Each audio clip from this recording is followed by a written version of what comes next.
single qubit gates and what is called as the C0 gates, and then we'll see how you can implement any multi-qubit gate, and then we'll answer some efficiency questions. How efficiently can you implement these gates and so on?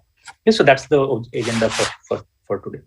We'll have a small break at 11:55, maybe 11:55 to 12:05, a 10-minute break, so that you can digest or absorb some of the material. Recording in progress. Please feel free to ask questions through whichever medium is available to you, and the TSAT team will convey the questions to me, and then I'll see if I can answer these questions. So that's how we will do it. Right? So you can ask the questions in real time or towards the end of the lecture also, and then we'll discuss that. All right. So this is how we'll do it. So this is the outline of what we are going to do. Okay. So let's start with the basics. Okay. So just like you have a bit in a classical computer, right, where it can carry a value of 0 or 1, right? So you say that suppose you have a 1-bit computer, a computer that has only 1 bit in it, right? So then it can have either this state or this state, right? So if you represent is as call it state 1, then and state 2, right? This is either 0 or either 1. Okay? So when it comes to quantum computing, right? Instead of saying either 0 or 1, we say that the state of a single isolated qubit. When I say isolated qubit, it means that it's in a sense it is protected from the environment. There is no external interactions, no disturbance from outside, right? In the physical sense, the state of a single isolated qubit is described by this strange thing here, right? Which is called as a state vector. Okay, so this is actually nothing but a linear combination of both 0 and 1. Right. So this is what is called as these are all basically vectors, which are also called as kets in quantum mechanics. Okay. So instead of writing it like this, as you would write in your usual classical computing, we have this slightly different notation where this is written as 0 and this is written as 1. So yesterday you would have done some basics in linear algebra. Right. From that linear algebra, let me appeal to that information that you would have gathered yesterday. So if you look at this state 0, I can represent it as a vector 1 0, and if I take a 1, I can represent it as a vector 0 1. Right. This is a two-dimensional space. Notice that this is a two-dimensional space, and it is spanned by these two orthogonal, linearly independent orthogonal vectors. Okay, and your state is actually nothing but a linear combination of these two vectors, basis vectors. Right. So you know what basis is from yesterday's discussion on linear algebra. So you have this alpha. In other words, this strange thing is nothing but this vector out here, this vector out here, and this strange thing, this ket that I'm talking about, these are called kets. Okay, these kets, this particular ket is nothing but this. This particular ket is nothing but this. Okay, so in other words, this particular state vector, which is we call it a state vector, it's actually a linear combination of these two basis vectors. Linear combination over what field? I mean, you have, when you say you also have to talk about what are the coefficients, where do the coefficients come from? The coefficients are actually complex numbers. Okay, both alpha and beta are complex numbers, and such that mod alpha squared, when you say complex number alpha, let's say alpha is equal to x plus iy, then there is this notion of a mod of this thing, right, which is x squared plus y squared. So the mod alpha squared plus mod beta squared is should be equal to 1. So these are basically some facts which basically, okay, so why complex numbers, etc., etc. That's because That's how quantum mechanics is. That's how nature behaves at that quantum mechanical level. And tomorrow you'll discuss about, you'll have a session about the fundamental postulates of quantum mechanics, because of which this is how it is. Okay, so this is what it is. The state of a single isolated qubit is described by this thing called a state vector called alpha 0 plus beta 1, where alpha and beta are complex numbers such that mod alpha squared plus mod beta squared is equal to 1. Okay, there is this other interpretation which again comes from the fundamental postulates of quantum mechanics, that this is as long as it's in isolated, right? If it's in a box, you can imagine this to be in a box, right? And it's isolated and it's not interacting with anybody. This is a qubit out here. The moment you open the box, which means the moment you try to observe what is going on, right? Then what happens is that they say that the state collapses. In particular, if we observe in this basis, right, in this basis of 1001 basis, then the state collapses. You say that the state collapses to 0, right? Or it collapses to 1 with probability mod alpha squared, and this with probability mod beta squared. Okay, so as long as it's in the isolated condition, it's in a whatever they call it a linear superposition of both 0 and 1. Okay, I mean, for those who have read about the Schrodinger's cat in various popular literature, etc., this kind of corresponds to that. We will not go in much detail into this because it will be discussed tomorrow. But the point is that the moment, as long as the box is isolated, it is in this linear superposition of both 0 and 1, right? That's where the model of computing differs from classical models. So in a classical model, you say either this computer is either 0 or 1. Here, essentially, the right thing to say is that it's in a superposition of both 0 and 1.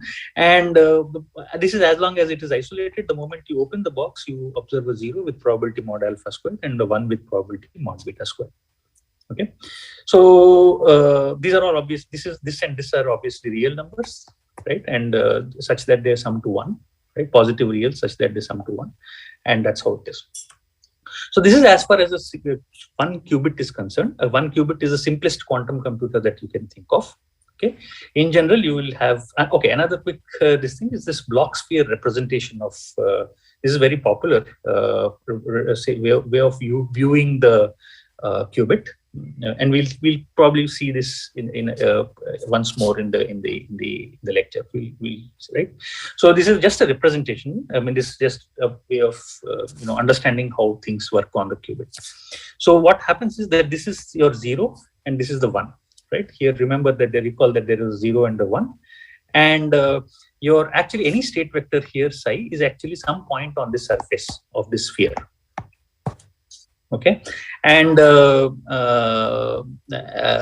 for instance, if your state is, and these are the angles alpha and beta that they subtend at the center with various axes. If you call this as the x-axis, this as the y-axis, this is z-axis. So these are the angles that they subtend, and so as a state like this will actually be here. And a state like this will actually be here. 0 plus 1 by square root of 2 will be here, and 0 plus I 1 times 1 by square root of 2. The quick thing to observe here is that so this is an example of where you have a complex amplitude, right? And you can also see that mod alpha squared plus mod beta squared, in this case half plus half, is actually 1. Right, so this is another thing, just a thing to say. The interesting point the useful point that I want to make is that the qubit can be depicted as a point somewhere on the surface, right? So for example, if a qubit has the state vector psi, then its state vector can be described by this in terms of the angle that it subtends it at various axes, theta, and this is theta, and this is the phi. Right, so this is the state vector of this particular qubit on this particular what is called as block sphere. Okay, the reason why I brought this up is because we will be talking about as the states, as when you have a computer, right? You initially you are in a particular state. You are in a state 0, for instance, or you are in a state 1. But as the computation keep progressing, your state changes. Right? You see, your 0 becomes 1, 1 becomes 0, depending on how the input is coming, etc., etc. Right? So now what happens is that for a single qubit, the notion of this evolution of the transitions is basically nothing but moving on this block sphere, right? So from here you will move here, and from here you will move here, and so on. And so forth. So we'll see how it happens, but this is just to have a pictorial, a picture in your mind, so that you can relate with what happens on one single qubit. Okay, but one single qubit cannot do much on one. Just like one bit, you cannot is not really a computer, right? You need several bits for a computer. Similarly, here also you need several qubits to make a quantum computer. So we will generalize it to multiple qubits eventually. Okay, so right, so this is what a pictorial representation of one single qubit looks like. Okay, we'll come back to this picture in a minute. So, but here's now let's generalize it to multiple qubits, right? Just like with one bit you can't do much, but one qubit also you can't do much. So you talk about n qubits. Okay, so n qubits basically corresponds to what is called as the 2 to the power n dimensional Hilbert space, right? Essentially, I mean, for our purposes, basically it is just a finite dimensional inner product space. It's a space where if you look at the coefficients, or if you look at the field on which this particular vector space is defined, it has an inner product defined on it. So inner product, right? So for example, for reals, what inner product is, right? So you would have done in your plus 212 standard. So you have this row vector, and this is a column vector, and this gives you a scalar, some scalar here. So here also you can actually define an inner product. So one example let me give you. So if suppose you have complex numbers, let me call them A, B, C, D, complex numbers. These are all complex, or let me call them X, Y, Z. If you have X, Y, Z complex numbers, and then you have some X prime, Y prime, Z prime, right? So you can define an inner product on this thing. So suppose, okay. So let me do this. Let me do this like this. So for example, let's say you have two vectors. Let's do it properly. Vector A and vector B. Vector A is X prime, Y prime, Z prime, and vector B is X, Y, Z. Let's say. Then the inner product of A dot B is basically nothing but X prime bar, Y prime bar. This is the complex conjugate transpose. We'll get to see complex conjugate transpose again later in the slides, versus this X, Y, Z. Right. So whatever scalar quantity that you get is the inner product. This thing. So same. So that's the notion of an inner product. So if you have an n-dimensional, n qubit computer, quantum computer, right? Then your quantum state vector, just like you had a quantum state vector here, right? Here you had a quantum state vector for single qubit. Here you can have a quantum state vector for multiple qubits, right? So now notice that the dimension is 2 to the power n dimensions, which is basically the set of all configurations. The dimension, you can enumerate the dimensions by this, or index the dimensions by the all possible configurations. So if let's say if your n is equal to 3, right, then you have 0, 0, 0. These are the various configurations that are possible of a computer, right? Even in classical, this is the case. You can 3-bit means you can have 8 possibilities, right? So these are 8 of them. So you have an 8-dimensional Hilbert space, right?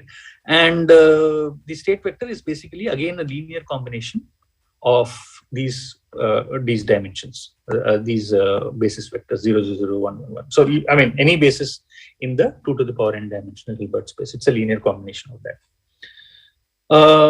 So again, these alpha i's are drawn from the field of complex numbers. These are all complex numbers, such that again, just like we had mod alpha squared plus mod beta squared is equal to 1, you here also you have the summation of all these mod alpha squareds.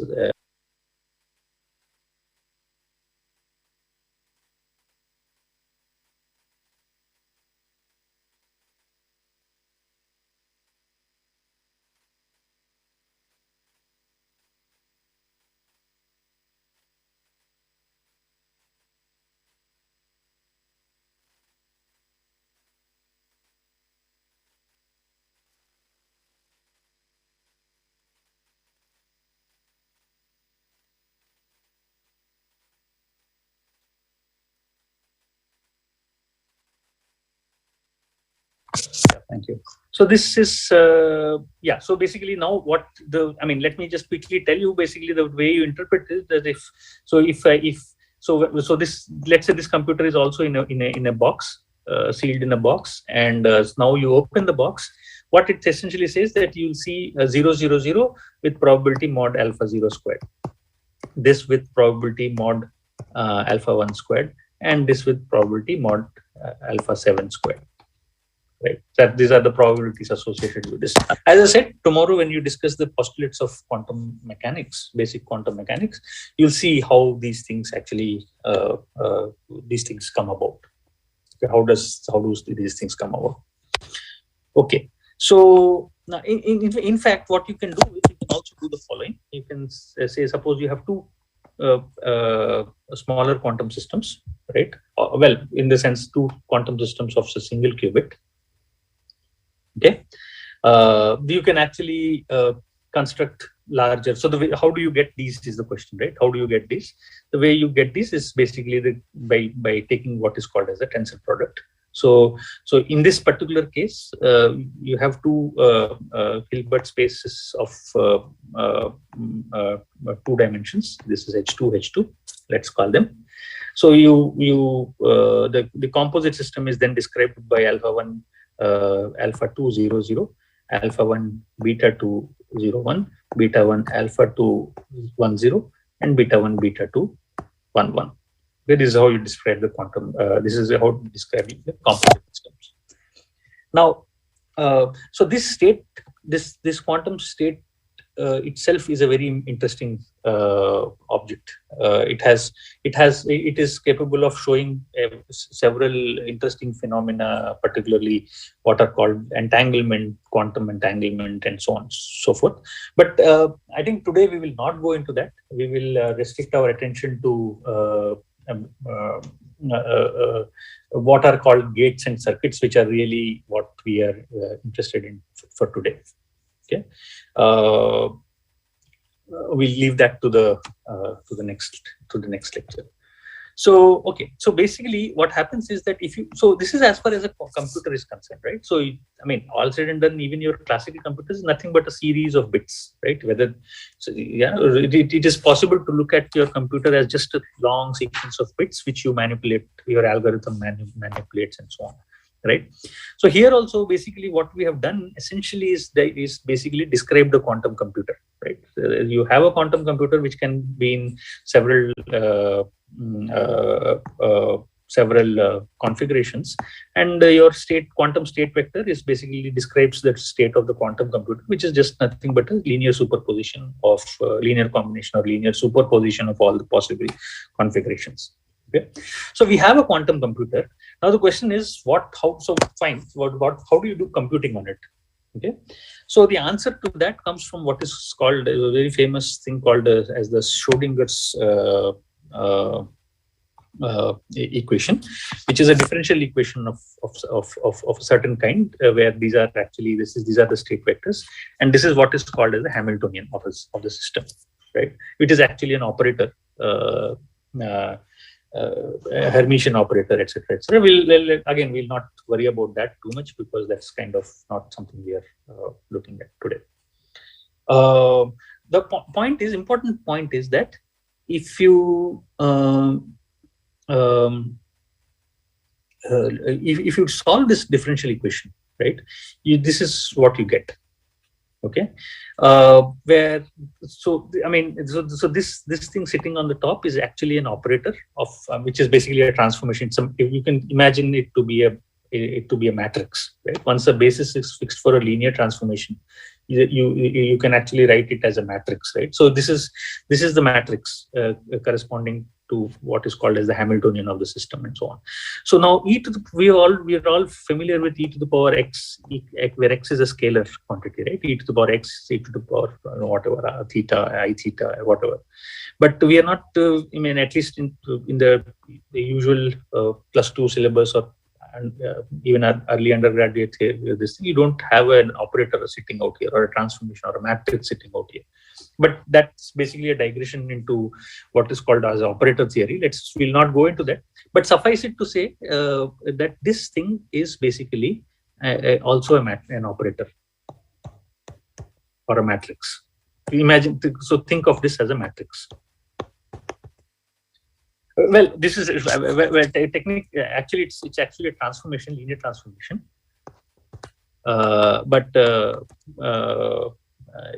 Once you fix a basis, you can actually write a linear transformation as a matrix also. So this is basically a matrix. This whole thing, what I've shaded just now, is actually a matrix. Okay. Now this is the most important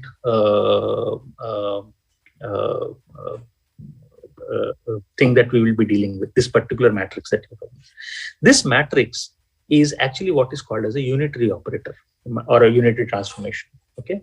What is a unitary transformation? We'll just look at it in a moment. Basically, u dagger is equal to u dagger u is equal to identity. I'll tell you what it means in the next slide. Okay. So if u is a matrix like this, right, where all of these are complex numbers. All of these are complex numbers, right? So let's say, this is an n cross n. Sorry about this. This is an n cross n matrix. Okay. Then the u dagger, which is called the adjoint, is basically defined as the complex conjugate transpose. I mean, that's for our purposes, this definition suffices. So basically, x12 comes here in the complex conjugate transpose. So this is a transpose. Also, you take the complex conjugate of this thing. So if, let's say, this was 3 + 4 iota, for example, I'm not so some, or x plus I iota. Let me use a generic thing. If this is x plus I y, this is actually x minus I y. Okay, that's how you define this thing. Now, what this when is an operator called unitary? When u times u dagger is equal to u dagger u is equal to identity. Then it's called as a unitary operator. Okay. Now, a couple of things that follows from this definition is that it's a change of basis transformation in the Hilbert space. So you have a vector, let's say, that is expressed in a certain basis, right? This particular operation allows you to express it in another orthonormal basis. Okay, this is okay. This is fine. More importantly, basically, it preserves the inner product, right? Suppose you have two vectors, psi1 and psi2, right? And they have some inner product between them, or whatever. So basically, you suppose psi1 psi2 inner product is something that you get by evaluating this. This is psi1 bar. I'm writing it slightly. So there is a way of writing this, but I don't want to introduce it because it's not really necessary. But this, if you take the inner product of this vector, then it's basically this row, which is the complex conjugate. So this is one vector right here, like this, right? This is another vector. So you take the complex conjugate transpose here, it becomes a row, and the entries become complex, and this remains like this. Psi2 remains like this. What you get is some scalar complex number here. Right, whatever this is, whatever this inner product is between psi1 and psi2, post application of this unitary transformation, you remember this is a matrix. Just keep in mind thinking of this as a matrix only. So the inner product between u psi1 and u psi2 remains the same. It doesn't change in spite of the application of the unit of the matrix. Okay, and therefore it also preserves the norm of vector. Norm is in the length of the vector also it preserves. So therefore, what happens is that if you have a vector of unit norm here, just like you had here, right? After the unitary transformation, also you'll continue to have a vector whose length is 1. Okay, which is good because ultimately we want to look at the probabilities, etc. Right? Probabilities should always sum to 1. So it's good that it doesn't disturb this particular norm. So these unitary transformations always preserve the norm of a vector of the vector of the state vector. Okay, so this is what a unitary transformation is. So so this is an example of a unitary. We'll come back to this actually. We'll need this unitary transformation later on. This is an example of a unitary transformation. So if you do this, right, this is the unitary transformation. Okay. If you call this as U, then you'll see that in check it at home, you can see that U dagger U is equal to identity. Okay, and it takes a system that is in this state 0, right? Recall we associate 0 with 1 0 and 1 with 0 1, right? So therefore, initially your system is in 0. What it does is it puts this particular unit transformation, which is called as the Hadamard transformation. We'll come back to this in a minute. This unitary transformation puts it into a linear combination of linear superposition of both 0 and 1. Okay, so this is an example of unitary matrix transformation. So here it so happens that these are real numbers, but that's not necessary, right? This could be complex numbers also. So all these elements are complex numbers. Just remember that these are all complex numbers. Okay. Now, good. So what do we have? We saw what a quantum computer looks like, right? Or how it can be described, right? Which is that array in the Hilbert space thing, right? This part, right? We have described what a quantum computer looks like. We also know how to describe the evolution, right? Evolution in the sense, so-called computing. Okay. Now there is so what basically happens is that I'll tell you first. I'll tell you what the general scheme is. What is quantum computation? What happens is that you have these qubits, okay, on a line. Okay, this is consider this to be as qubit 1, qubit 2, qubit 3, qubit 4. Let's say there are 4 qubits, right? And as time, imagine that this time progresses in this direction. What happens is you apply basically what a big unitary transform basically. Okay, what happens because of that as a consequence of this unitary transformation is if this was the state psi in the beginning, this would become something else, psi prime. Okay, and what you do at this point is what is called as a measurement. We'll come back to this in a minute. Again, I'll tell you what measurement. At this point, I'll just say that measurement is only is the equivalent of opening the box. I said, right. So I kept saying that you have alpha 0 plus beta 1, a single qubit system, and when you open the box, you see 0 with probability mod alpha squared and 1 with probability mod beta squared, and that action is called as a measurement. So you do a unitary transformation. You have a computer, do a unitary transformation, open the box and see what happens, right? And so now this can be repeated, right? This can be done again and again. So based on what you see here, you can again you can probably apply another different unitary transformation, and then again measure here and so on, right? So this is one big unitary transformation, which is basically your algorithm. Okay. Now the question is, how do you do this unit? How do you implement this unitary transformation? Is the question. In fact, that's the question that we will be dealing with in these 2 hours. Okay. So there is a couple of questions. Sir, my question is, how many companies in Hyderabad today use quantum computing technology? Prasad, so the answer is there could be a few, but the quantum computers themselves are not completely in full maturity. So at least in Hyderabad, I'm not sure how many of them are really using. There are many computers who are big into this quantum computer. So I think so Divya and Sindhu, I'll probably answer your questions later. Okay, Divya is asking a question. My question is quantum gate operations using state vectors. Quantum gate operations will act on state vectors, Divya. So I'll let me. We'll come to that. Don't worry. We'll come to that in maybe 5 minutes. We'll come to that. My question is, how do IIT Hyderabad offer any course in quantum computing? Sindhu, yes, there are courses being offered in IIT Hyderabad. Not programs, not an MTech or BTech. There is different other courses. Okay, we'll discuss all of this later, maybe. Okay, so this is basically what is called as what is the algorithm, what you can call as the algorithm, quantum algorithm.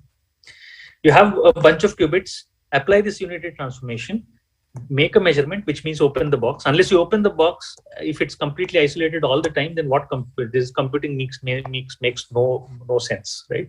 So therefore, you will have to open the box and the isolated system and see what is happening inside. That is called as measurement. And then based on what you see on the what is the outcome of the measurement, you could choose to do another unitary transformation and then do a measurement again and so on, and do this sufficiently many number of times until you get the answer, the solution to the computational problem that you are attempting. Okay, that's the general scheme. So this big unitary transformation is our problem. And this is the problem that we will try to address today. Right? Just focus our attention only on this. Okay. So how do you implement these unitary transformations is the question. Okay. So for this, we'll come back to this. So in general, a gate would look like this. So basically, so this is your whole unitary transformation that I drew here in the previous thing, right? And this basically what you would like to do is decompose this big unitary transformation. We'll see why you need to decompose and what's the sense in doing that. Why is it important to do this decomposition into smaller gates? Okay, and finally at the end of the day you get what is called as the what is basically this unitary transformation applied on this particular state vector. That's what you get. Okay, so this is a pictorial representation. So this notion of opening the box, right? This notion of opening the box, it is again it's an interesting subfield by itself, which is called as measurements. Okay, so in your tomorrow's discussion on the postulates of quantum mechanics, you'll see some discussion on this measurements. How do you? So this is a physical experiment, right? And this is a physical activity, right? So your qubit is sitting inside it, and it's isolated at the moment. When you say that you want to see what is going to happen, you actually have to do this physical experiment of lifting the box, lifting the lid on the box, right? The outcome, you want to be able to predict nature, right? You want to be able to predict or model how the nature behaves, and you want to figure out how what will be the outcome of this. You want to predict what the outcome of this thing is. And your prediction was, you say, remember, mod alpha squared with 0 and mod beta squared is 1.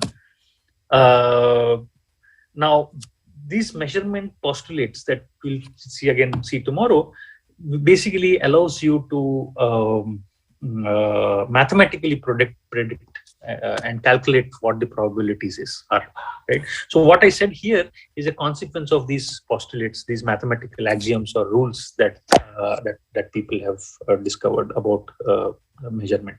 So depending on the experiment, there is different mathematics that allows you to predict what the outcome of the experiment is, what the outcome of measurement is. So there are different things. You'll see all of these things tomorrow.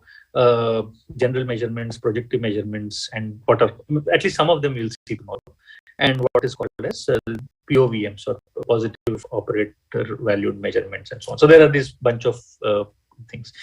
And for us, what is sufficient today is that we will be talking about. For us, it is sufficient. This is sufficient to if you remember this, this is sufficient. Alpha. So suppose you have an 8-dimensional Hilbert space, and you have this 0, 0, 1 plus plus plus all the way up to alpha 7, 1, 1, 1. Okay, and we measure. So this is a basis, right? This is an 8-dimensional Hilbert space. Let me do this whole thing here on the free page. Let me do it here on the free page. 1 second, give me a minute. Here is this. All right. Okay. So come to, so what was I saying? Yeah, right. So you have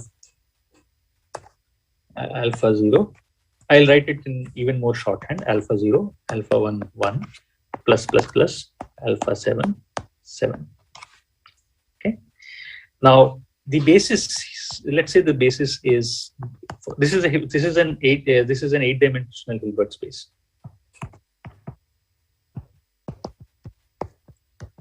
Right.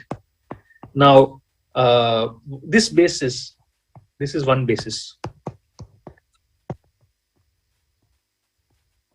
This is one basis. Basis is what? One linearly independent set of vectors which spans the entire space. Right? That's the basis, and this is exactly what this is. So this is a basis. This basis is called computational basis. I mean, for obvious reasons, because these are all the configurations of the computer, I suppose. So they're all computational. This basis is called a computational basis. So if you measure in the computational basis, there's this notion of measurement in the computational basis.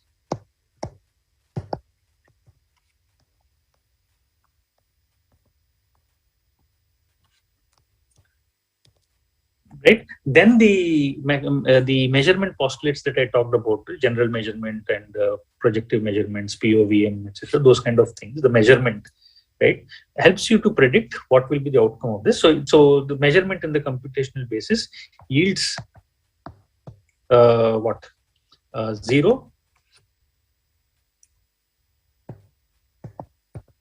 with probability mod alpha squared, alpha 0 squared. 1 with probability mod alpha 1 squared, and so on. And 7 with probability mod alpha 7 squared. Just keep this in mind. This is how, because so if you look at the entire sequence of this computation, right? It's important to understand. So you have an initial state vector, you have this unity transformation, and you do measurement, you get one of these outputs, some outputs. Especially what I have shown here is measurement in the computational basis. You will see either a 0 or 1 or 7 with mod alpha 0 squared, mod alpha 1 squared, respectively. Okay. So this kind of completes our general picture of what quantum computing looks like. Now what we will do is basically in the coming 1.5 hours or so, we'll try to see how we implement this big chunk, this unity transformation. Okay. Let's see what we first will have to figure out what we mean by implementing this. Okay, and why do we need why do we need even what exactly have we set out to do? Okay. So now let's look at this, right? There's this, so how do you implement? So suppose this is 3 qubits we are using, but this is not really necessary, right? I mean, it could be some n qubits, where n could be an arbitrarily large number of qubits, right? Now, suppose, okay, let's look at this. Suppose you had a very complex Boolean function, x1, so f of x1, x2, all the way up to xn. Right? Boolean function means what? These variables are Boolean variables, right? They can take a value of either 0 or 1. Correct? All of these variables are Boolean variables, right? And you have some function, right? x1 or not x2 and something and x4, some long thing, some function is there.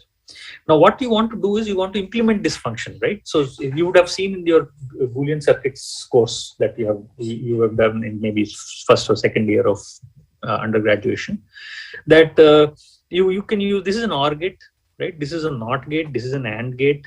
Using these gates, right, you would implement this this Boolean function, right? Now the point is that you would want to, so just like what we have been doing here, you have these AND gates, OR gates, and NOT gates, etc. You want to have certain building blocks from which you can construct any Boolean function here. So if your AND, OR, and NOT, I think, are sufficient, this notion of a universal set of gates is there. So if you have these set of gates, universal set of gates, right? So for example, for classical, I think it's AND. This is one example. There are others of AND, or AND, NOT, and OR, I think. Another example is just NAND. If you have just NAND, you can do any gate and so on. So basically, any Boolean function can be constructed from these smaller gates. This is important because you want the model of computation to be reasonable, right? Every gate should operate only on a constant number of qubits, independent of the input size. If this is n is equal to, let's say, 10,000 or 10 million or whatever, you should always be able to construct it with these small universal set of gates, right? And get the output here, whatever. If it's a Boolean function, it will be a single output, but basically this is how you want to construct from a universal. So now you need to show, for instance, right, that AND, OR, and NOT, or just NAND, using these gates, you can construct any Boolean function that basically that is given to me, right? I can decompose it into these smaller gates, each of which acts only a constant number of qubits. AND acts on 2, NOT acts on 1, OR acts on 2, and so on. It doesn't scale with this n, right? The input, this thing. How many variables out here are there? It doesn't. This has only 2. This, regardless of how many inputs are here. Now, what you want to do is put them together and implement this Boolean function.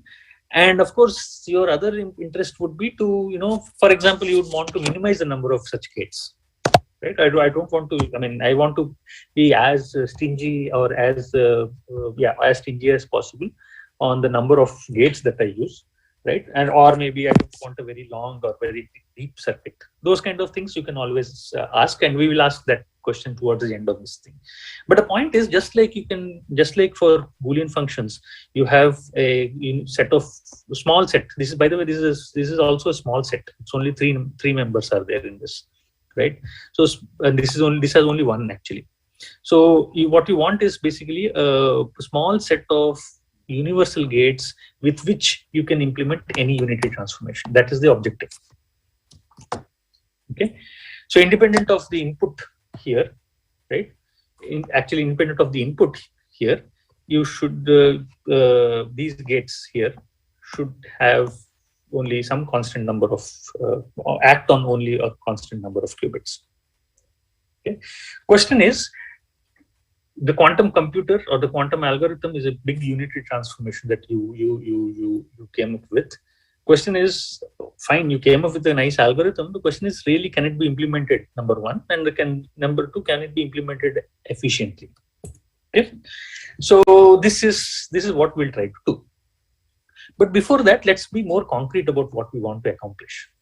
Okay, so suppose you have a unitary transformation that you want to implement.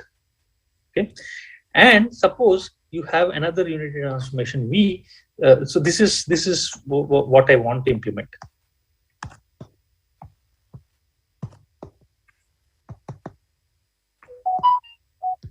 And this is what I managed to implement.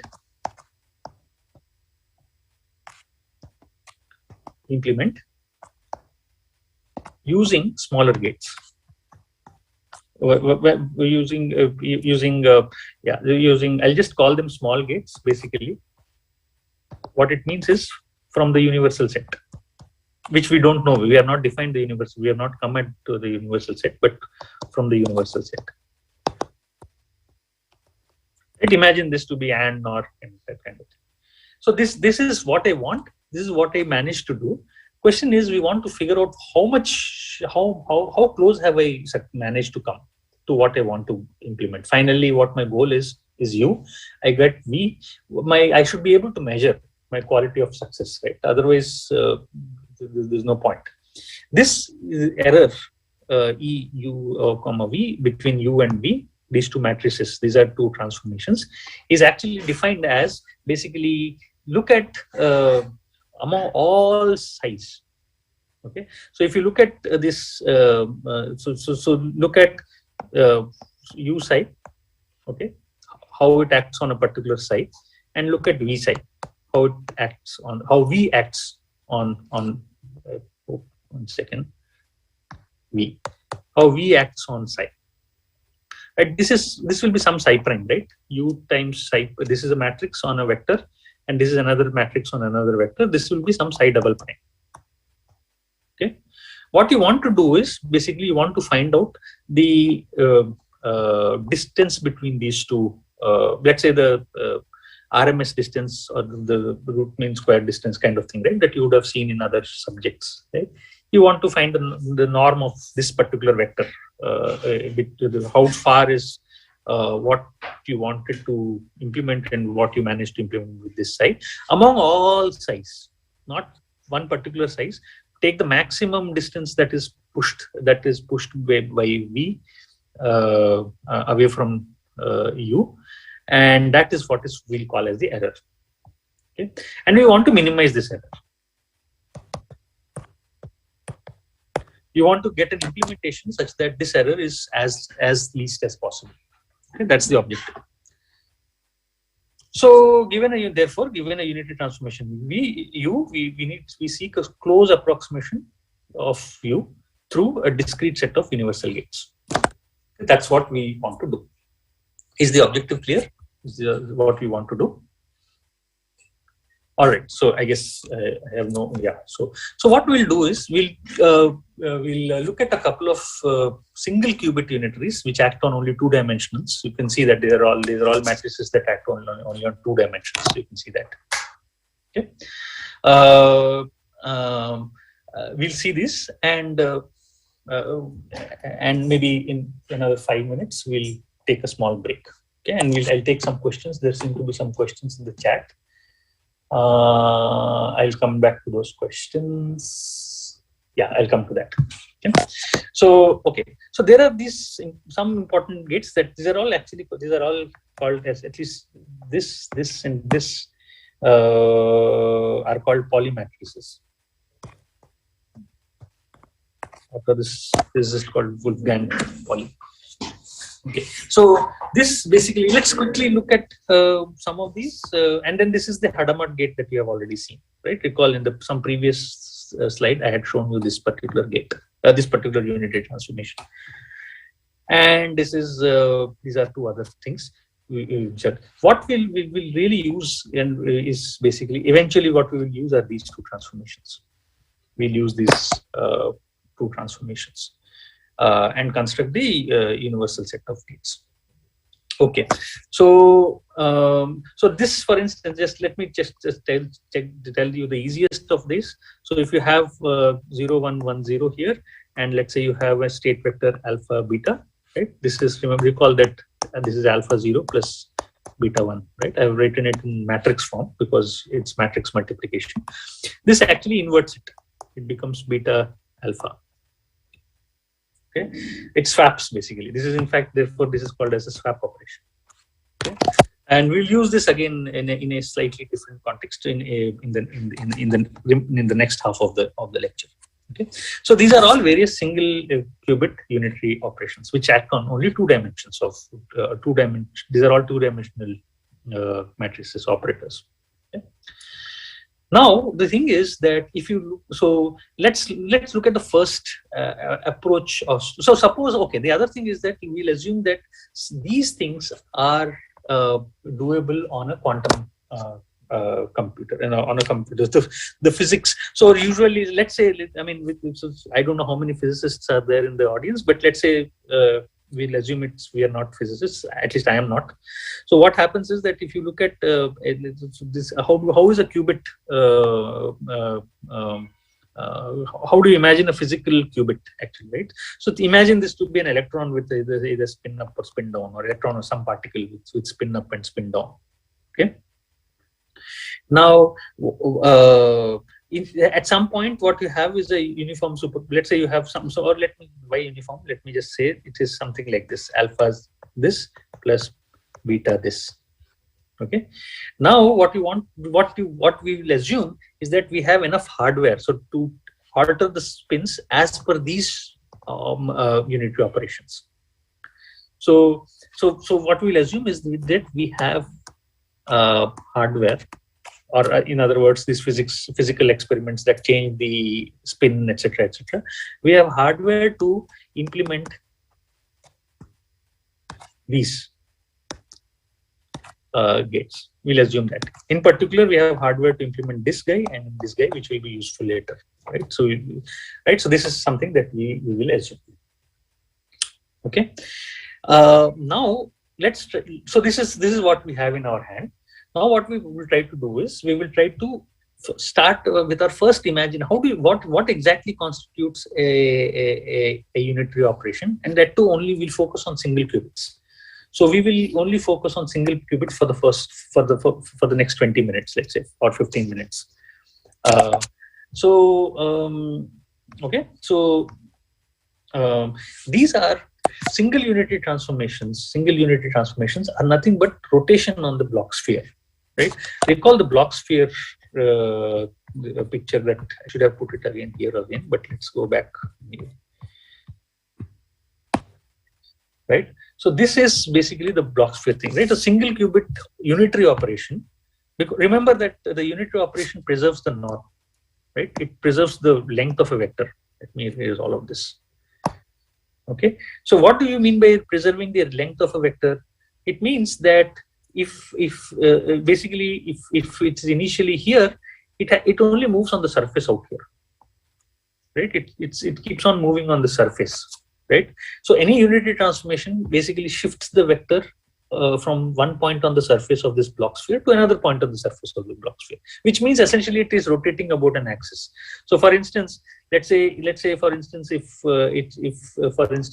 it goes from here to here, for instance, then it can be imagined as a rotation about some axis like this. Right? It goes like this. So, in fact, in this picture itself, it is given. Right.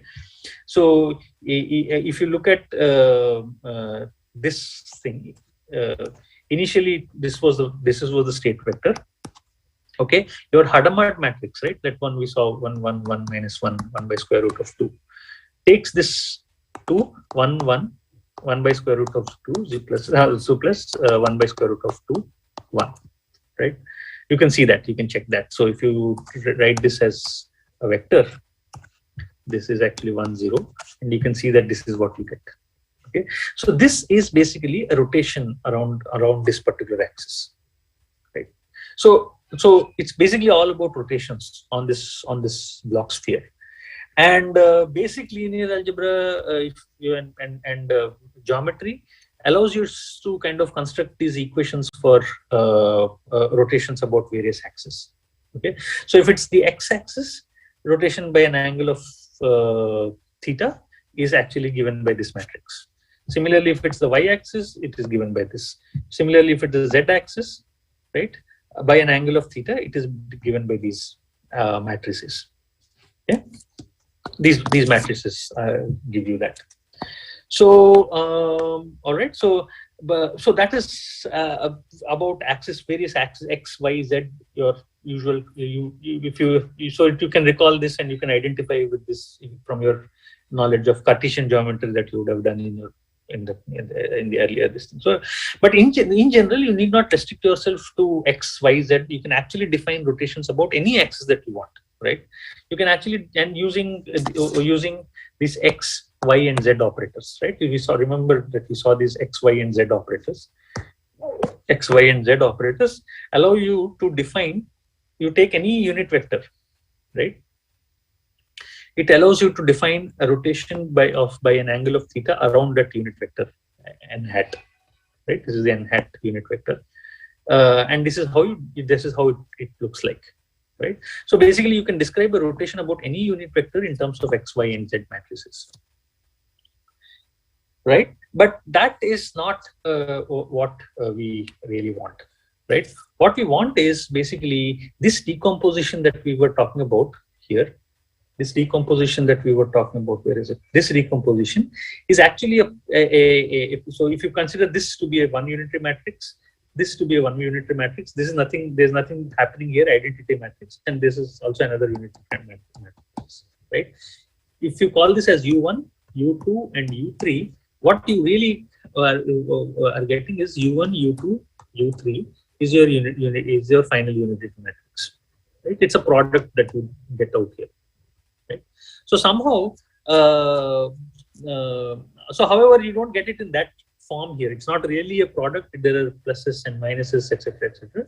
But the point is that you can actually talk of a unitary transformation around a particular axis, okay? And you know how to. I mean, you have written it in terms of x, y, and z, and so you therefore know how to. Okay, so so maybe we can take a couple of questions, and then I will take a short 5 minutes break up to 12:05, and then we will complete this discussion. And sir, myself Sharath from Karimnagar. Sir, my question is, how many quantum gates are needed to prepare an arbitrary state? We'll come to this, Sharath. So we will do this. We'll have to wait for the answer for this.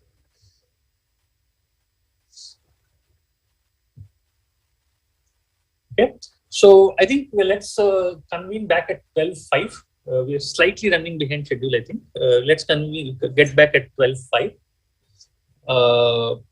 Is that fine? Sir, I hope it's fine, sir. Okay. So let's pause it here. Take a quick break.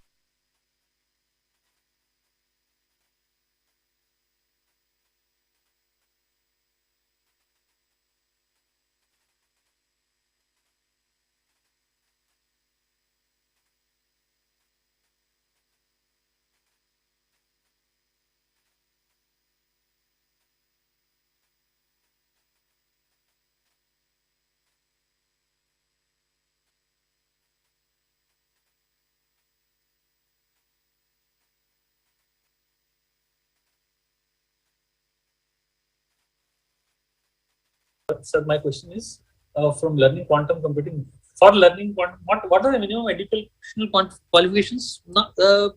See, qualifications wise, I mean, I don't know, maybe BTech is, so for here, sir, for instance, here when we offer courses on quantum computing, BTech students take it, right? So basically, forget about degree qualification, but what you should know a little bit is a little bit of computer science, theoretical computer science, a little bit of linear algebra, and a little bit of maybe some probability theory, some maths basically, some mathematics, and some theoretical computer science is all that is required. I hope I answered that. Okay. So myself, Prasanna, sir, my question is, how can I solve problems with quantum computers? This is exactly the process, Prasanna. You have to basically, where is it? I think I erased it. You have to basically design this unitary transformation. Essentially, that's what it is. And design this measurement operation. So which basis you want to measure, and what kind of unitary transformations do you want to do? These unitary transformation, just defining these unitary transformation is not sufficient. You have to also ensure that these unitary transformations are efficient to implement, right? Which is what we'll see in a moment. So this is essentially what constitutes a quantum algorithm. So this is what you have to do to solve problems on quantum computers. It's a short answer to what we Sirisha from Chevilla, my circuit is a number of C naughts in a circuit. What is the question? I don't know. So we'll discuss C naughts and how it's used in a circuit. I'll come to that, Sirisha. So I think you have to wait for that. Jasmine, is possibility to reset quantum gates? Yes, you want to undo what a quantum gate does? Yes. In fact, all of these unity transformations are essentially reversible, right? If you want to undo the action of a particular quantum gate, it can be done by definition. Bhavana from Hyderabad, my question is statistical process behind quantum gates. So the entire quantum computing, so if you look at this thing, right? If you look at where was it? Right, this thing is statistical, right? The act of measurement is basically is probabilistic in nature, right? So you see a 0 with some probability, 1 with some probability, and so on, right? So in that sense, it's kind of a randomized algorithm. So there is this notion of probability and statistics in it. So gate itself is what I mean. It's defined in. So you have these various matrices basically, which basically define the gates and so on. So in that sense, in that limited sense, here the unitary gate itself is not a statistical process. Rajesh, is penny lane free? I'm not sure, Rajesh. I will have to check. I'm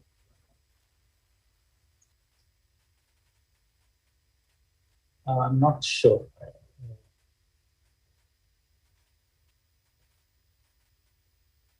See, most of these platforms, what they do is basically they give access to some aspects for free. For instance, the simulator or a limited number of qubits or some qubits for short duration of time. But when you want to do a more comprehensive, run a comprehensive quantum job, then I think they charge. So you just have to check whether penny lane is free or not.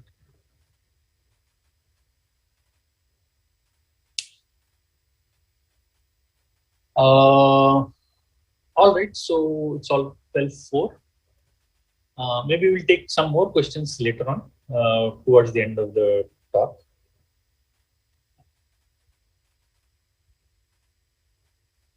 I hope I answered. If you have any further follow-up query, please again post it on the thing. I answered quickly all of these in the interest of time. But if you have any follow-up query, please again ask the question, and I'll take it towards the end of the lecture. Okay, so let's start again from this thing. So we were looking at this. So one can describe rotation about any unit vector in terms of x, y, and z. Okay. Now, this is not really a gate, and but we are kind of close. And I mean, this in itself will not help. But on the other hand, here is the interesting theorem. Okay, this is we can call this as a theorem basically. Okay, for any so if you have n and m as non-parallel, am I audible? Sir, you are audible, sir. Okay, great. Right.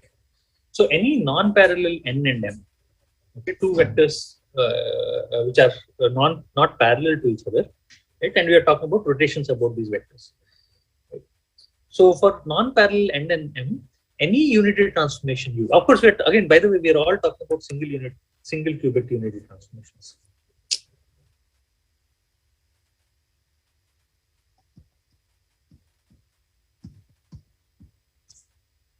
right? We are not progressed to multiple qubits yet. Okay? For non-parallel n and m, any unitary transformation on single qubit can be written as this. And this is a very, very useful thing, and we'll see how we'll use it going forward. Okay? For appropriate alpha, beta, gamma, and delta, right? And this alpha, you don't worry about that right now. Right? It's just it contributes a global phase. Let's not worry about that. What is important is that any unitary transformation can be written as a rotation around around the n vector by some amount delta, followed by rotation about m axis by some angle delta gamma, and finally again rotation by around n vector by an angle beta. Okay? So for some appropriate suitable alpha, beta, gamma, and delta, you can actually write this as rotation around this sequence of rotations around n and m axis. The only thing that we are insisting is that n and m are not parallel, right? So even so some angle should be there between them. You can always write a single qubit unitary transformation as like this. Okay? This will be very useful. We'll see why it will be useful. Okay. Now we come to how we can use this, right? Choose these. Choose this n to be this vector. Okay, and choose m to be this vector. So sorry, this is extra distinct. Okay, so clearly they're are two parallel. So there are non-parallel axes. So you can see that they don't subtend the same angle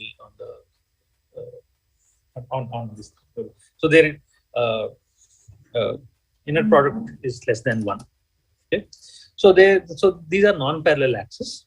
Okay, now if you look at TH, what is TH? What is T? T is this operation. Remember, I said that we will use this more. This will be useful for us. This is T, and this is H. So TH means basically multiply this. So basically H, then T, then H, then T. Multiply these matrices. Okay. If you multiply these operators, and remember that we know how to implement all of these. These are all, we know enough experimental physics to implement all of these things. It turns out, therefore, then TH basically is a rotation about this n by an angle, some angle. Theta is 2 times cos inverse cos squared pi by 8. Some constant. This is some angle. It's some, let's say it's some 5 degree, 10 degree, whatever it works out to be. Okay? So if this is the vector n hat, what this says is that if you apply this transformation, then it basically rotates the state vector by an angle of 2 times cos inverse cos squared pi by 8. Okay? Not only that, on this R n hat alpha, right? If you so basically what you have done is you have a rotation by an angle alpha. Rotation by an angle alpha around this axis n hat. Okay, that's what you get by doing this. Okay, well, this alpha is we'll talk about this alpha. This alpha could be any alpha in general, but right. So suppose by any alpha, if you can rotate around this axis n hat, you multiply h, pre-multiply and post-multiply by h. What you get is a rotation by the same angle around this particular axis.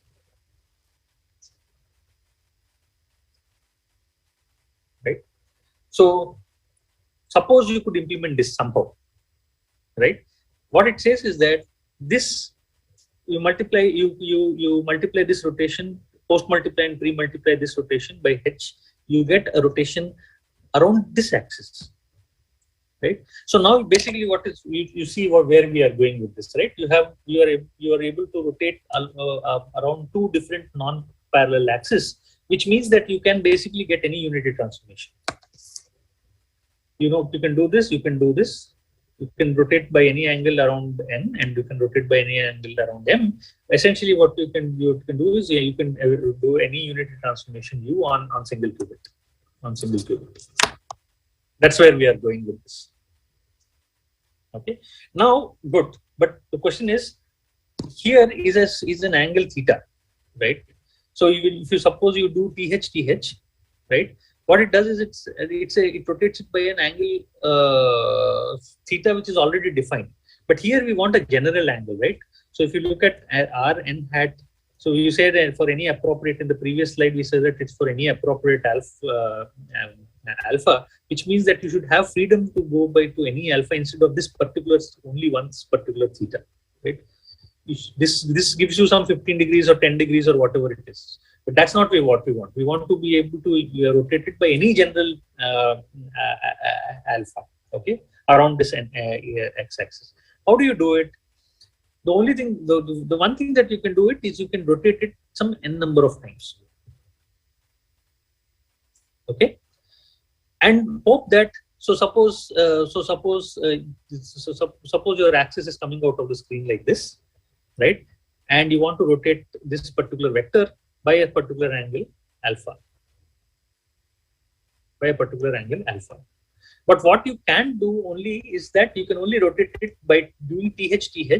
We'll rotate it only by if you do th, right? This particular gate sequence, you will only rotate it by theta, which is some constant time. So this gives you th, takes you here from here, right? Another th will take you somewhere here by the same angle theta. Another th will take you by the same angle by another theta, and so on. You keep on rotating. Question is, ultimately what you want is this alpha. So we want to come as close to as possible to this, right? Question is it possible, right? If that is possible, then we are done. We have at least approximately, we have using these gates T and H, we have managed to rotate it as close as possible to this alpha angle. Okay, so now let's do this. Okay, it turns out that there exists. I'm sorry. So this is not a vector. This is not a vector here. Sorry about this. This is not a vector, right? So we want to approximate r n hat alpha. What it says is that there exists some number n such that, this is a theorem. This is again a theorem which will not prove in the interest of time. Okay, there will exist some n such that if you rotate this by this angle, this remember this cos inverse whatever cos squared something, right? That's what we saw last time here, right? In the last slide, some angle. I'll just write it for simplicity's sake. It's if you work it out, it might be something different, but some let's say 5 degrees or something, right? So some angle. Okay, but the point is that this angle is constant, right? But the thing is that for any target alpha that you want to rotate it by, there will always be an n. So such that the n applications of this rotation, single rotation, this is HTH, TH, this thing. This is TH. You apply it n number of times, right? Rotate it again and again and again and again. There will always be some number of rotations which will bring it close to. Remember the definition of the epsilon? You were trying to approximate this unity transformation with this unity transformation. This is basically some unit TH. Basically, you can write it as TH to the power n, basically, right? So you are trying to approximate this particular unity transformation by n applications of TH, right?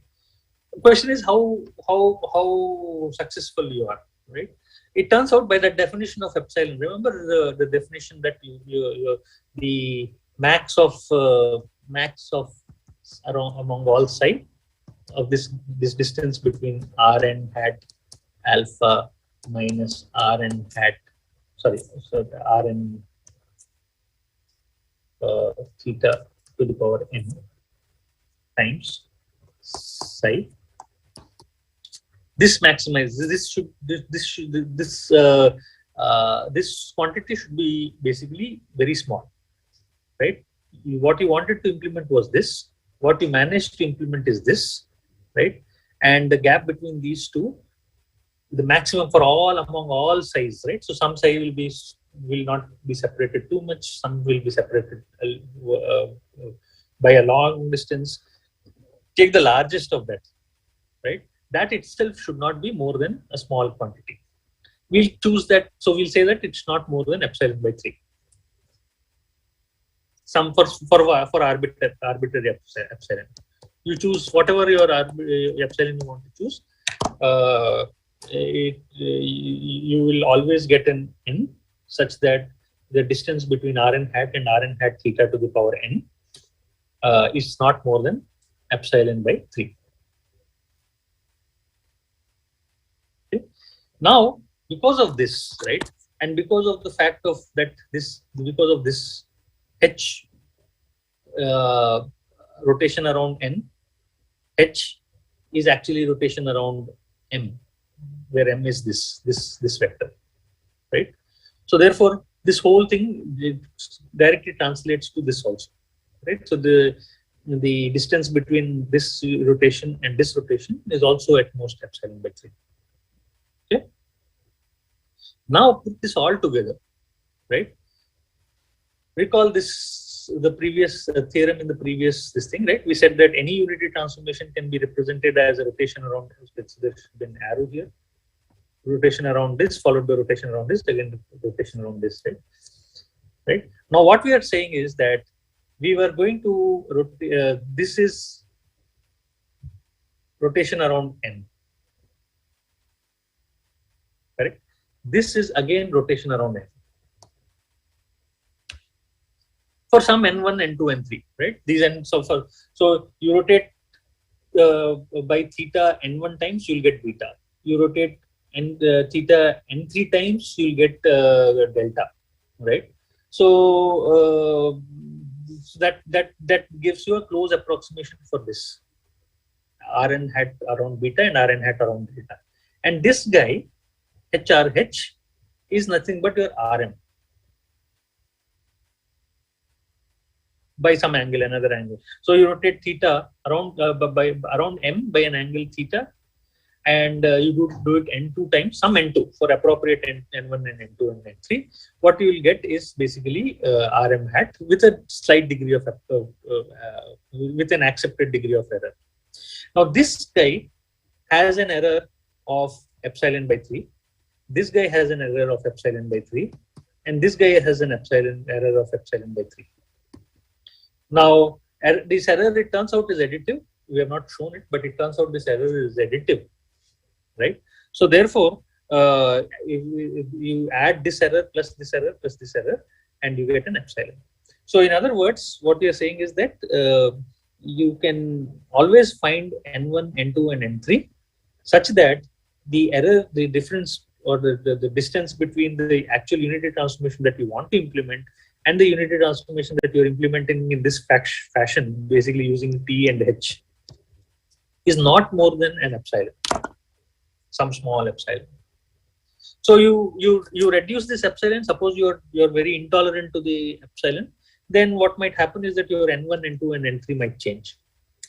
So you don't want the error to be too large. Then your n1, n2, n3 might go higher. And on the other hand, if your epsilon, you're kind of willing to live with large error, large epsilon, then your n1, n2, n3 could be smaller. So you will probably get some less smaller. So your epsilon will fix how many times you have to rotate to get close to this unity transformation. So using H and T, the moral of the story is that using H and T gates, we can implement any single qubit unity transformation to arbitrary accuracy. Whatever accuracy you need, I can implement it in a single qubit unity transformation. Okay. But single qubit is not the only. It's not. It's not the only. Is not this thing. So.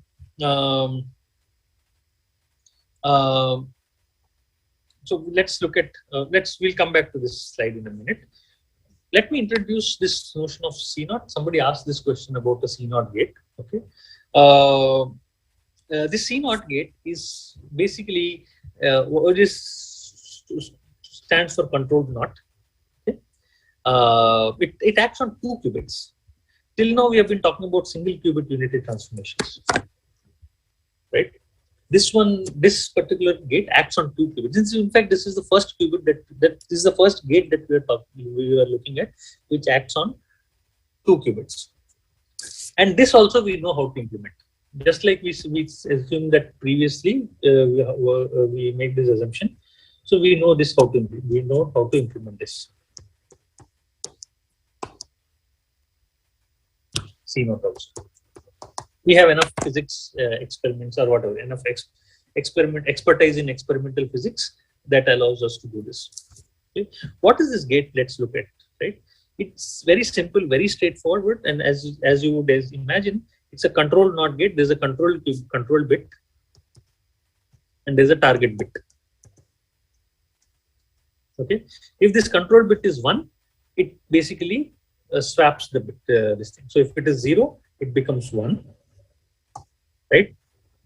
If it is 1, it becomes 0. If the control bit is 1. Okay. On the other hand, if the control bit is 0, then it just goes through.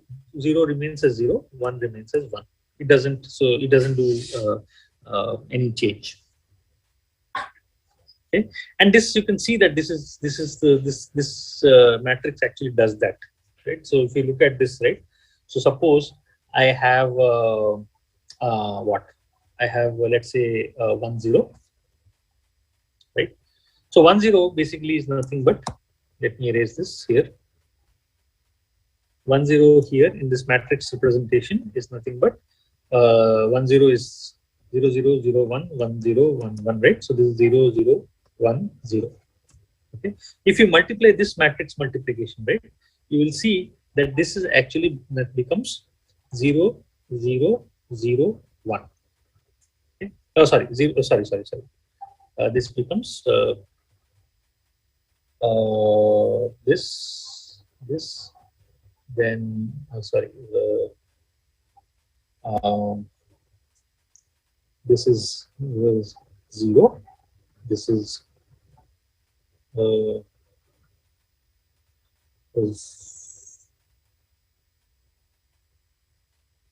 so 0. This is 0, this is 1. Right? This is where it is. So notice what has happened. The control bit doesn't change, obviously, right? So the control bit, this is the control bit. This was 1 0 in the beginning. So this control bit doesn't change, but what it does is it swaps this guy and makes it 1. Right? This remains 1. So therefore, this 1 1 is what you get. So this is how your swap gate. Sorry, the C0 gate works. It's called controlled NOT. Okay, so there's a target bit, there's a destination. There's a control bit and there's a target bit, and depending on the value of the control bit, the target bit either changes or doesn't change. Okay, so this is what the C0 gate is. So we will need this C0 gate in order to generalize whatever we have been discussing to multiple gates. Right now we have been only talking about single qubit gates. But all the quantum computers is not single qubit; they're in general multiple qubits, right? So we want to be able to graduate to multiple qubits, and this gate is what helps us. Okay. All right. Sorry. So this okay. So this I think okay. So okay. So this I think came. This is slightly misplaced. Right? Okay. Anyway. So, okay, now it turns out that using this H and T and C0, we can actually implement any unit transformation. Let's see how. Okay, so before that, okay, it turns out that 2-level qubits are sufficient. Okay. Let's understand what it means. So suppose you have an n-dimensional unity transformation. You have an n-dimensional unity transformation which looks like, let's say, Z11, Zn1, sorry, capital N, right? Z1n, sorry, Zn1 and Znn.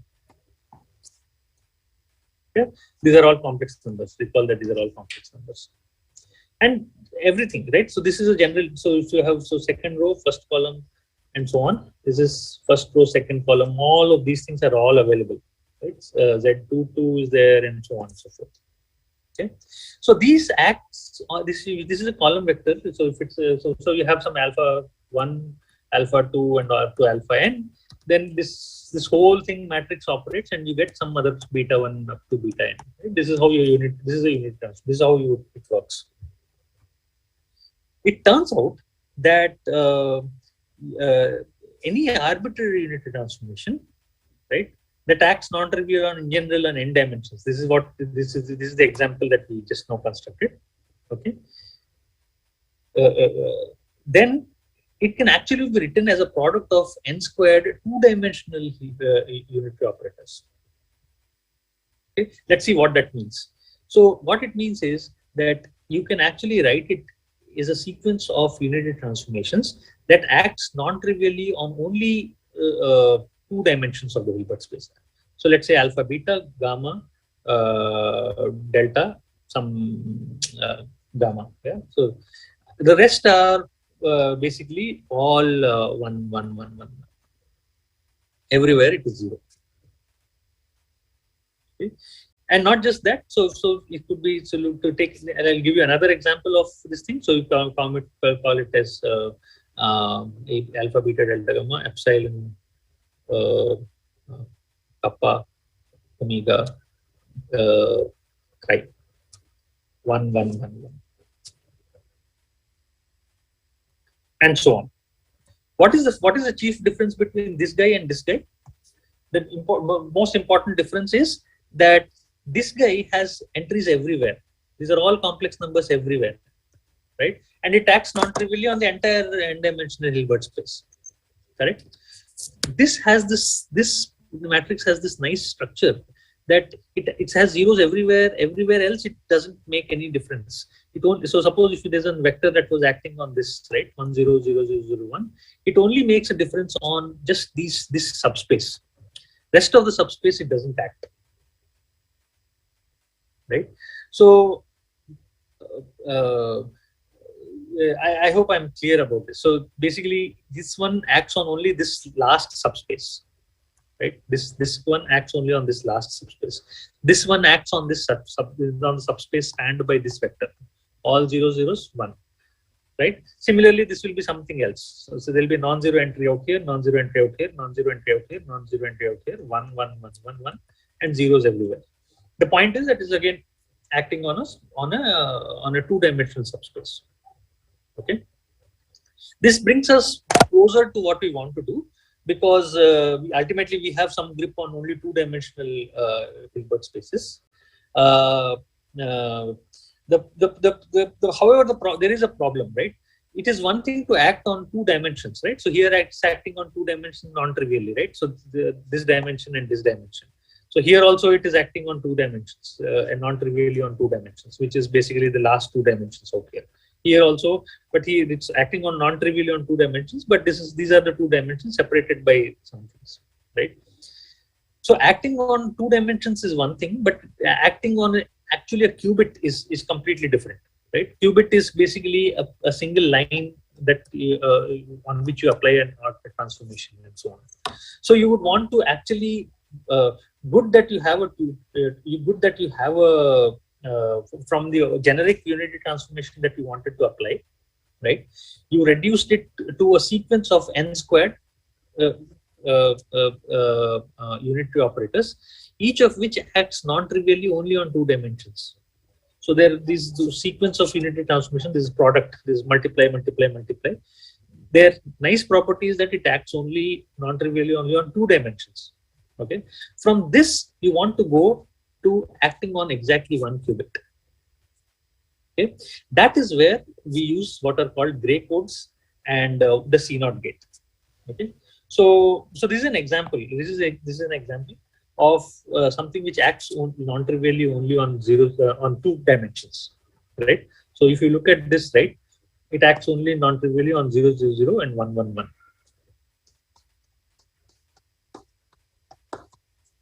The rest are all doesn't matter, right? So anyway, so if whatever is here, it acts non-trivially on this,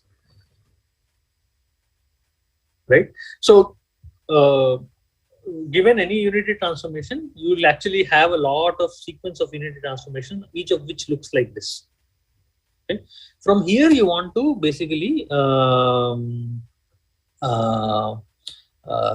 make it act on a single qubit as such, right? And the way you do it is what is called as gray codes. So don't worry about this actual gray codes itself. What you essentially do is a sequence of unit. So these gray codes allow you to basically one by one with a distance of 1. It allows you to transit from 0, 0, 0 to 1, 1, 1 here. Right? You have a 0, 0, 0, take it to 1, 0, 0, 1, then 0, 0, 1, 1, and then take it to 1, 1, 1. Okay, and then apply the unity transformation. So this circuit actually does that, right? So we'll probably not go. So this basically recall the C0 gate, right? I had drawn the C0 gate, which says that if this is 1, you do a swap here, right? On the other hand, if it is 0, you don't do anything here. So this is slightly different gate here, which essentially says that if you have these two are 0, then you apply a Hadamard out here. Sorry. Apply a swap out here. So in other words, if this was a 0, 0, 0 initially, then what happens is this becomes a 1, because if this is 0, then it turns to 1. This says that if it is 0, and this dark circle means this is as the usual C0 gate. If this is 1, this is 0, then what you do is you do a swap gate here. So this was 0, 0, 1 at this point, right? 0, 0, 1, it becomes 0, 1, 1, right? Then you get 1, 1 here, which means you apply the unity transformation on the first qubit, and then you undo all the operations here. So what this means is that from 2 dimensions to the 1 qubit, you made this progress. Here you are doing, what you had done is decomposed this generic unity transformation into a sequence of unity transformations that act non-trivially on 2 dimensions of the Hilbert space. From 2 dimensions is a very abstract thing, right? How does it translate to gates? So this 2-dimensional Hilbert space is now restricted to a single. It actually identifies the single qubit and then undoes this operation. Again, the state is restored, except that this unity transformation has been applied. Now, so basically, with this, basically, what you can actually do is convert and whatever circuit that you are given to basically this, right? So reduce the so how do you do it? Now what's the final this thing? How do you do it? You reduce the generic n cross n unity transformation. This basically answers, I think, some of the questions that was asked. So I think some questions were there. So how many gates will come in a minute? Anyway, so there's some questions that were asked. What is I have an n cross n unity transformation, right? Reduce it or convert it into a product of unities, each of which acts non-trivially on a 2-dimensional Hilbert space. Okay. From that, use gray codes and C0 gates. Right. So these are not exactly in the C0 gate. This doesn't look like C0 gates, but you can always construct these gates from C0. So use gray codes and C naught gate to convert a unitary transformation acting on exactly 1 qubit.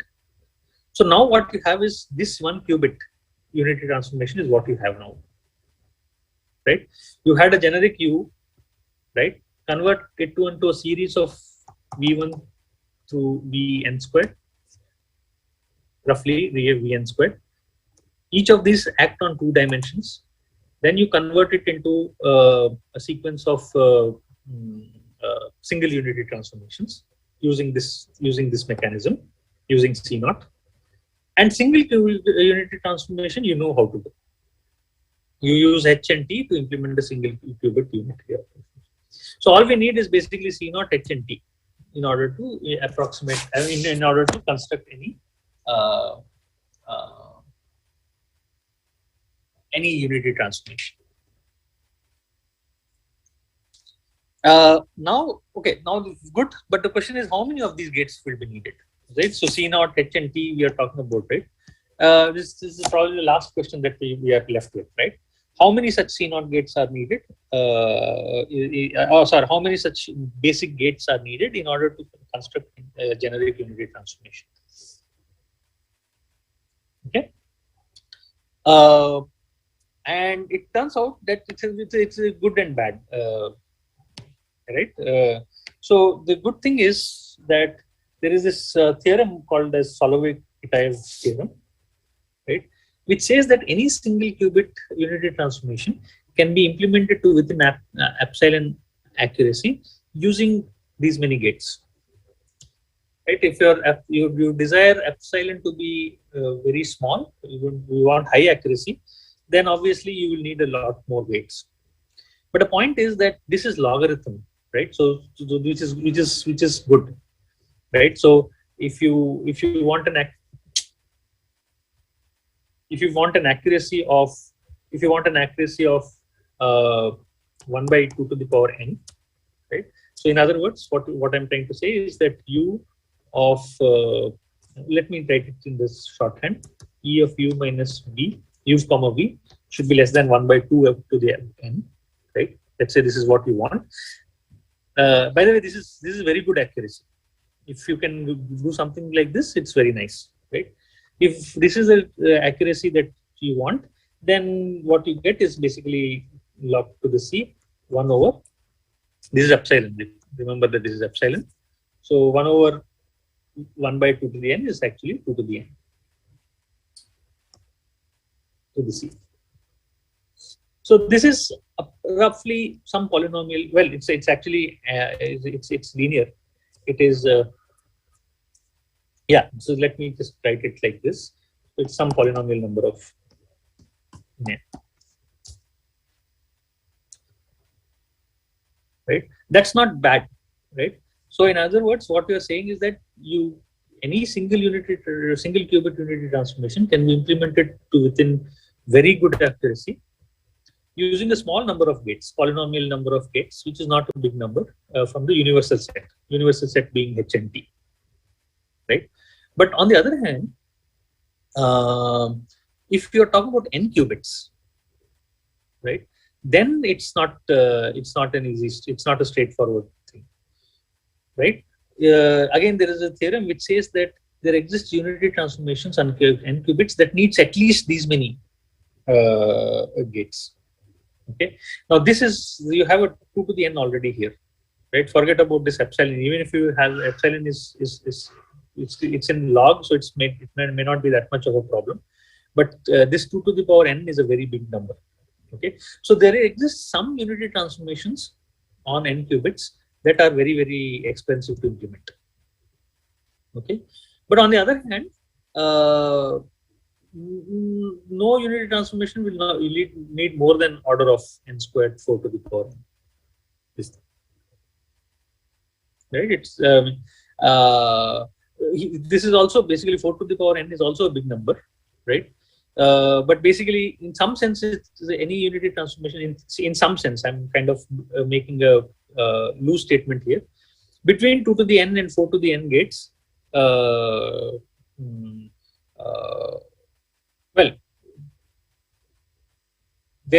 although there exists some unitary transformations which need at least 2 to the n, they can still be done in 4 to the power n. That's the correct statement to make. On the other hand, the good thing is that this is an existential thing. There exist some unitary transformations which are bad. So some unitary transformations are expensive. Some n qubit unitary transformations are expensive. But then question is, but however, many are not. It just says there are some which are expensive, but then many are not. And your efficient quantum algorithms are those for which they are not. You can actually find polynomial implementation in terms of polynomial number of gates to within whatever desired accuracy that you want.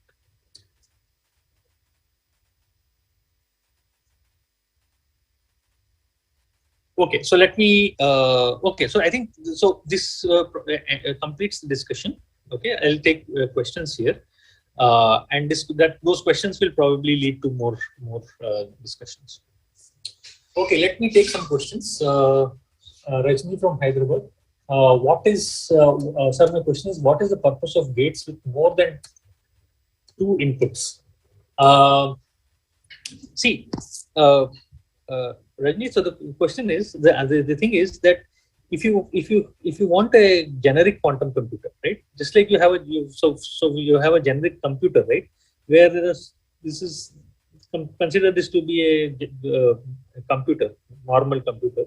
There are so many bits, right? You have you talk about 5 GB RAM and 6 GB RAM, 8 GB RAM, and so on and so forth, for instance, and 100 GB hard disk, 1 TB hard disk, and so on. Similarly, for a general purpose quantum computer, you need more than 1 qubits. When you see quantum algorithms in the coming sessions, you will see that you will need registers of multiple qubits.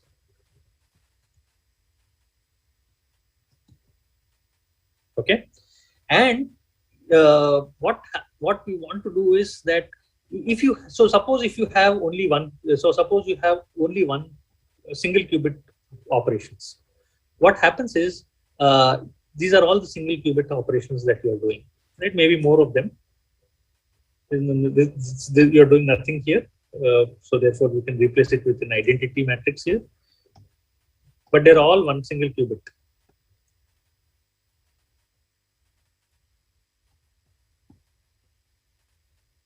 And so on. Now the point is that with only single qubits, you cannot, for instance, you cannot do what is called as entanglement. You'll see in the next session things like entanglement and so on. What happens is, let me answer your question in this thing, right? So you have so let's take this, right? So suppose you have n qubits, okay, and let's say that your psi1 is alpha 1 0 plus beta 1, psi2 is alpha 2 0 plus beta 2 1, and so on. Psi n is alpha n 0 plus beta n. Okay, the state vector corresponding to this, we saw this previously also, right? But I'll do it again. Alpha psi1 tensored and so on, tensored with psi n. This gives you the following state vector: alpha 0 0 plus beta 1 1, alpha 1, sorry, so beta 0, sorry. Okay, sorry, alpha 1, alpha 1, beta 1, alpha 0, and so on. Now, this is basically nothing but, if you want to write it out as a state vector, this is just a Cartesian product. Okay, so this state vector, if you write it out, it will be a Cartesian product which looks like this, right? With all alpha 1, alpha 1, 2, alpha 3 are here. Then you will have alpha 1, alpha 2, alpha 1, alpha 2, all the way up to beta 1, and so on. Finally, you have beta 1, beta 2, beta 3, beta n, and so on. Okay. This is a 2 to the power n dimension. So if there are n qubits here, this is a 2 to the power n dimension, n dimensional vector. Okay. But the point is that this itself is not really very interesting, right? What happens is that, and now suppose you do a unity transformation, which are all single qubit unity transformations. Okay. If you do single qubit unity transformations, what happens is, so you have U1 here, U2 here, U3 here, right? You are doing this. And what would happen is that if you do U1, U2, U3 here, what you will get is after application of UIs, what you will get is some other alpha prime 0 plus beta 1 prime 1 and so on. And all the way up to alpha n 0 plus beta n. Right? Again, you will get something like here, like this alpha 1 prime, etc.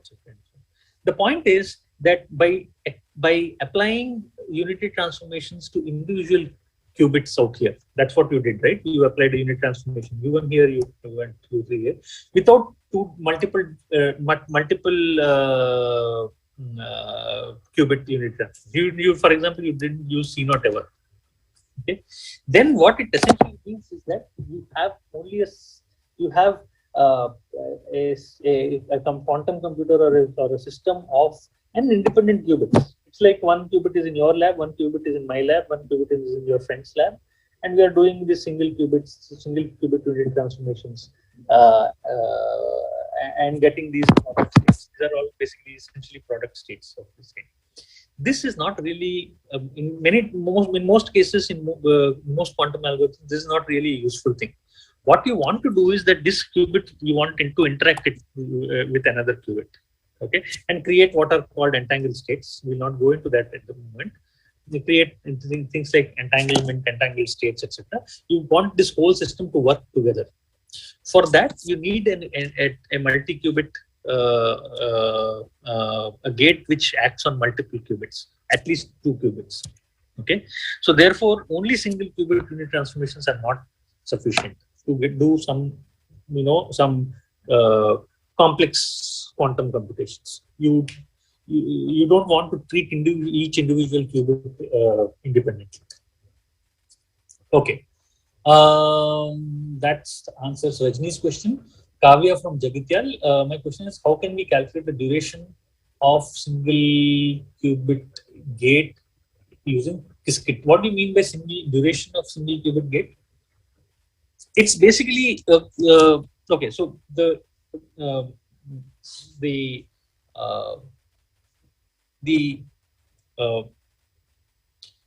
quantities that we are interested in is basically the number of gates that are used here and what is the depth of this circuit. Occasionally, you also want to find out what is the depth, how many,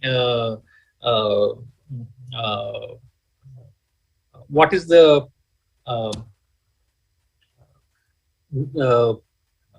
if you imagine that these are all applied at one instant, this is all applied at another instant, and so on.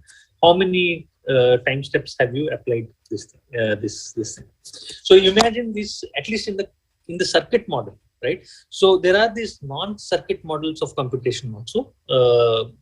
Most notably, there is this there's something called adiabatic quantum computing, which will not go into, again, it's perhaps we'll not go into this course also, where the duration is important.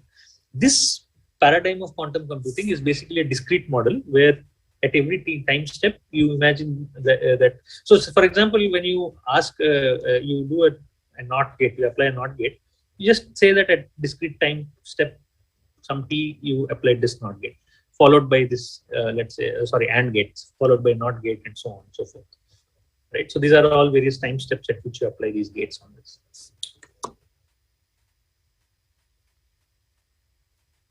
My question is, in your opinion, what companies do you see as leading in the development of QC technology? Okay, so that's a commercial question. I can tell you who are the companies that are there in the are working on this.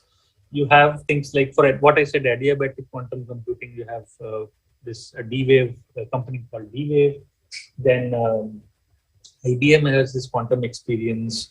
Then there is something called Rigetti, which is developing some quantum computer, IonQ. So there are several companies which are in the race to develop scalable quantum computers using different technologies. There are different ways of people are exploring different ways of implementing these quantum technologies. Different companies are trying out different techniques. So, for example, there is superconducting Josephson junction. If there's anybody in the audience who's a physicist, they'll know better.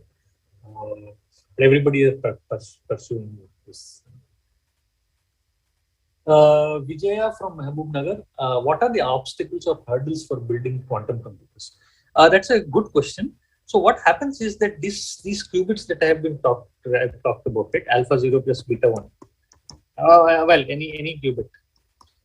More so if this qubit is, if the system is a large system of n qubits, right? Any in general a state vector of this type, right? I is equal to 0 to 2 to the power n minus 1. The thing is that it is very difficult to maintain this state, right? The quantum, I said, right, I said things like it is isolated and so on. Keeping it isolated in a physical sense is very difficult. So what happens is these things actually decohere. So these probability amplitudes, they rapidly decay and change over time. Okay, and the biggest challenge is to basically keep this state, maintain this state over time. And of course, the other challenge is to implement these circuits that we have discussed today to arbitrary accuracy. But that's fine. But more importantly, is to maintain this state and prevent decoherence. There are different techniques for doing this. Of course, our experimental physics friends are trying to improve the technology for this. There are other techniques like things like error correcting, quantum error correction, which basically involves trying to restore the state back to its original state using various error correction schemes. So just like you have classical error correction schemes and classical error correcting codes in classical communication theory, and even in various things like storage systems, etc. We want to correct errors in case there is there's a problem. So such error correcting schemes have their equivalent quantum cousins. So you can use those quantum things to correct these errors that are caused by decoherence. So that basically is one of the these are some and the problem is that as the number of qubits increases, right, this becomes increasingly difficult, more and more difficult. And in general, you have a scale. When you say I have a scalable computer, you should be, so for example, today nothing prevents you from adding the hard drive, adding more RAM to your computer, etc., and so on, right? So you want to build computers with arbitrary memory, arbitrarily high memory and processing speeds and so on, to processing power and so on. Doing that for quantum is turning out to be that's the challenge. You can do for 50 qubits, maybe 100, but the question is, can we have generically large quantum computers built? Okay, it's 12:55. We are kind of on time. Any other questions?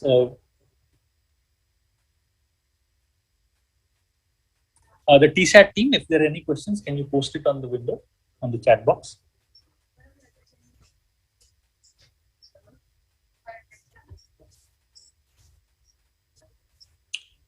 Priyanka Garu, are there any questions?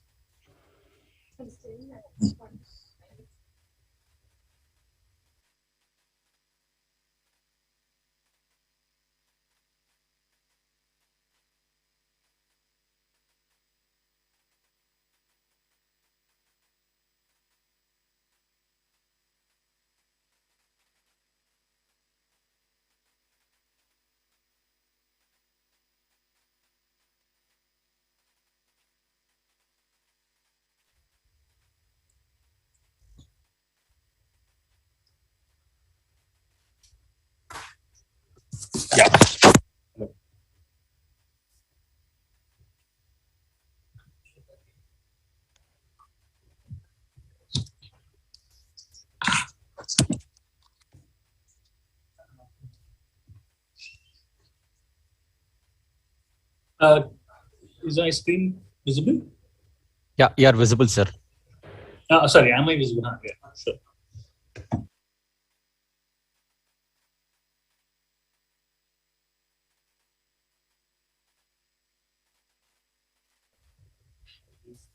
Sir, on behalf of Photonics Valley Corporation, we also would like to thank you, sir. The session was really informative. In fact, even a layman like me who has no knowledge on quantum computers, at least I was able to understand a little bits and pieces of quantum computers. Yeah, I'm happy, and that was the intention, to keep it as simple but yet give as much info as possible. So I'm glad that this is how it is. Thank you. Thanks a lot, sir.